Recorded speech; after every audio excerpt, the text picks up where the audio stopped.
এই জগন্নাথ দেব আর কতদিন এইভাবে চলবে?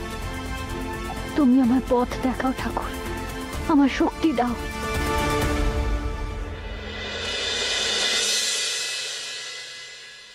না না, এত দেরি হচ্ছে কেন? সে কি ভিআইপি এন্ট্রি তো মন্দিরে এত ভিড়, আর কি করবে? অপেক্ষা করো। আরে না, আমি তো বলে দিয়েছিলাম যে আমার ওয়াইফ যাচ্ছে। ঠিক আছে, আর শোনো, ফেরার সময় না লন্ড্রি হয়ে যাচ্ছে, আমার স্যুটটা আছে, নিয়ে এসো, ওটা খুব দরকার। বলো না জানো। খেয়ে নিবি। ওমা, আজকে সবাই এরকম চুপ কেন?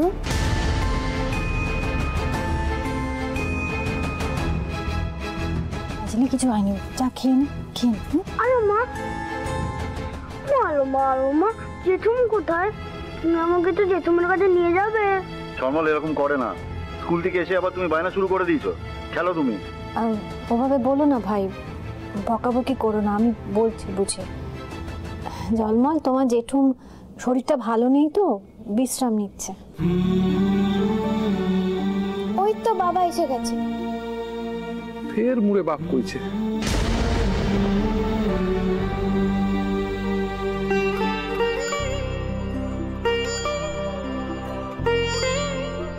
কোনো সমস্যা হয়েছে? না, কোনো সমস্যা হয় নাই। মুরা বাইরে যাইছি একটু বাতাস খাইতে, তার জন্য কি অনুমতি লাগবে? না, যাও যাও।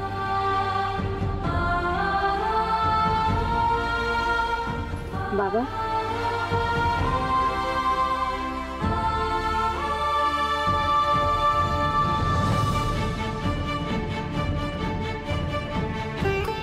রশনি, কোথায় যাচ্ছিস তুই? হ্যাঁ, কোথায় যাচ্ছিস?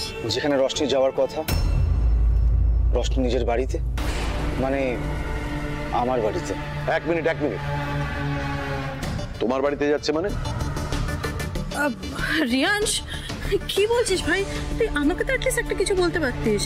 আসলে আগে থেকে জানাতে পারেনি, মানে একটু আগে সিদ্ধান্তটা নিলাম।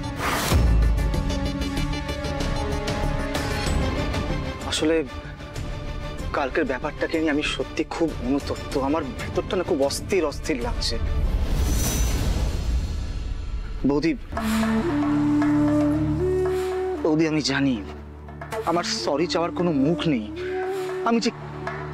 আমার সত্যি ব্যাপারটা বুঝতে খুব ভুল হয়েছে। আমি যে কি করে এই ভুলটা করে ফেললাম, তারপর থেকে না আমি ঠিক করে খেতে পারছি না, ঘুমাতে পারছি না। এই অপরাধ বোধ আমাকে ভেতর থেকে কুড়ে কুড়ে খাচ্ছে।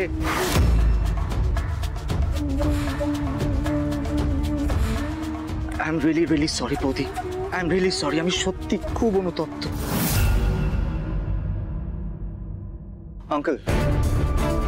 আঙ্কেল, আমার না বৌদির সামনে থাকতে অস্বস্তি লাগছে, তাই আমি একটা ডিসিশন নিলাম।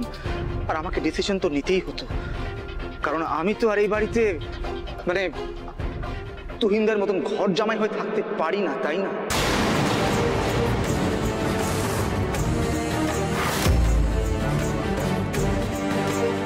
তাই আমি আমার কমফর্ট জোনে চলে যেতে চাই। তাই রশনিকে নিয়ে তো আমাকে একদিন না একদিন যেতেই হতো, তাই না? সো আজ চলে যাচ্ছি। না না, তুমি বুঝতে পারছো না, তোমার অস্বস্তি হচ্ছে, সবকিছু আমি মেনে নিলাম, কিন্তু উদয়ন সিংহ রায়ের মেয়ে এইভাবে শ্বশুরবাড়ি যাবে, ধুমধাম হবে না। রিয়াংশ, অ্যাটলিস্ট আমাদের সাথে তো একবার ডিসকাস করে নিতে পারত। রশনি আমাদের ভাই বোনদের মধ্যে সব থেকে ছোট, সব থেকে আদরে। এমনিতেই তো তোমরা বিয়েটা এরকম ভাবে করে আসো, অ্যাটলিস্ট একটা প্রপার ডিসেন্ট রিসেপশন তো আমরা অ্যারেঞ্জ করতে পারতাম। আমি জানি না, মানে এরকম ভাবে। আরে জ্যাম্বো, কে বলেছে সেলিব্রেশন হবে না? অফকোর্স সেলিব্রেশন হবে, আমিও তো চাই, কিন্তু এখন সবার আগে দরকার দাদা ভাইয়ের সুস্থ হয়ে ওঠা, তাই না? একটা প্রপার ট্রিটমেন্ট দরকার, কারণ দাদা ভাইয়ের তো আর আগের মেমোরিটা নেই, তাই না?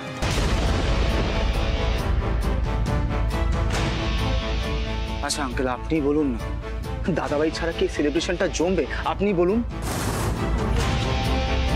ফাটিয়ে দিচ্ছিস ভাই, একদম মোক্ষম জায়গায় হিট করেছিস।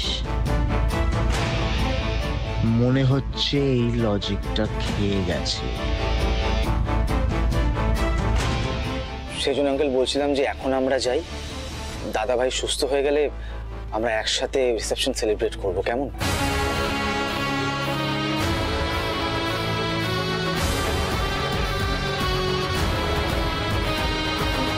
খুব শয়তান ছেলে, এমন একটা কথা বললো যে এরপর কিছু বলাই যায় না। না না, সবই তো বুঝলাম, কিন্তু এইভাবে তো যাওয়া যায় না। আরে বাড়িতে তোমাদের মা নেই, মাকে ফিরতে দাও অন্তত। আঙ্কেল আমি তো ওকে নিয়ে আর বিদেশে যাচ্ছি না, আসা যাওয়া তো লেগেই থাকবে, তাই না? রশনি, এত বড় একটা সিদ্ধান্ত নিয়ে ফেললি, একবারের জন্য জানালি না। বৌদি ভাই সিদ্ধান্তটা জাস্ট নিয়েছি, বিশ্বাস করো। আর নেওয়া মাত্রই আমি সবাইকে জানালাম তো। দা ভাই,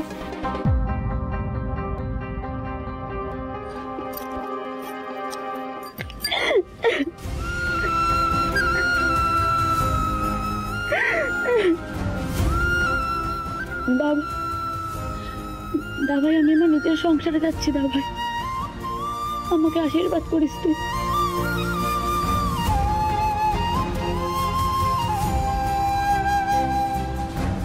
সাবধান থাকবি।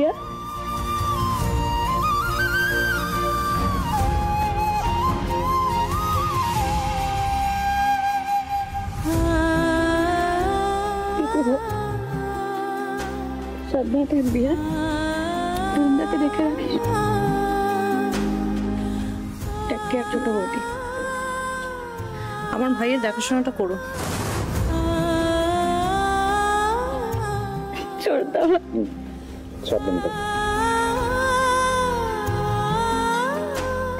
তুইও সাবধানে থাকবি আর ঝলমলের খেয়াল রাখিস।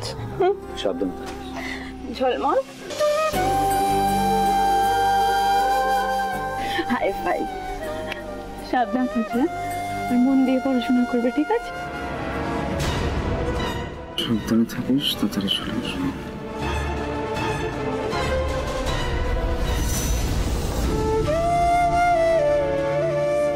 মায়ের পাশে থাকবে, এখন মায়ের সব থেকে তোমাকে দরকার।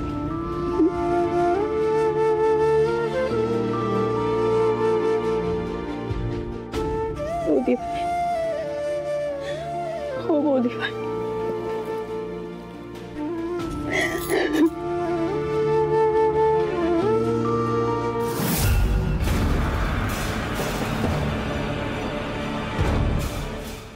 আপনারা একদম চিন্তা করবেন না। আমি আগেও বলেছি আর এখনো বলছি, রশনি শুধু আমার স্ত্রী নয়, আমার বন্ধু। ওর যাতে কোনো অযত্ন না হয় আমি সেই খেয়ালই রাখবো।